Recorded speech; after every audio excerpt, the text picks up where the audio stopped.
In terms of timing and spacing, another very important discovery in the early days of this art form was what we call slow ins and slow outs.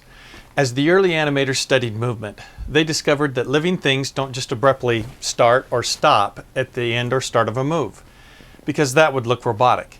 But they found that by placing the in-between drawings progressively closer to the extreme drawings, it made for a much more natural looking effect.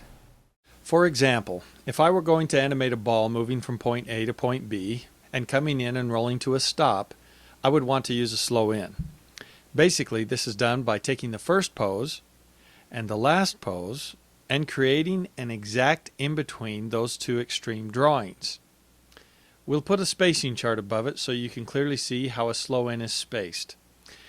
We use these bowing marks on the spacing chart to indicate that this drawing is exactly in the middle. Then you take the in-between drawing that you just created and the final pose and create another in-between drawing spaced exactly in the middle of those two. And you continue to do that until you have enough drawings to properly slow into the last pose. And this is how it will look in movement. And you can add even more drawings to it for a longer slow in. A slow out is the same thing, only it is exactly opposite and would look like this. You are slowing out of a pose. To create a slow out, you do the same thing by taking pose A and pose B and create an exact in-between. Then you take that new in-between and create another and another and another and so on, as many as you need to cushion out of that pose.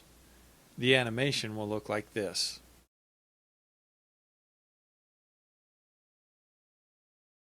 These spacing charts that I use above these diagrams here are very important.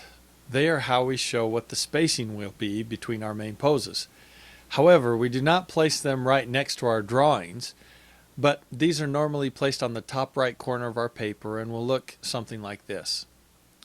We call these timing charts, and they are put on the extreme drawings so that those who have to clean up and in between our work will have a spacing map of where and how many drawings to make between our main poses. You can get very creative with timing charts for your animation, but let's not get so far into that right now, because we'll discuss that, more advanced timing charts in a later lesson. Getting back to the concept of slow ins and slow outs, you can of course use both a slow in and a slow out together in the same movement if you want. And the spacing chart would look like this. And here's how it would look in real-time animation. I'm always amazed when I see how art and science really come together, especially when studying movement. Here's an example of where we might use a slow in and out in a professional scene of a finger flicking a balloon across the screen. The balloon both slows out and in of its action.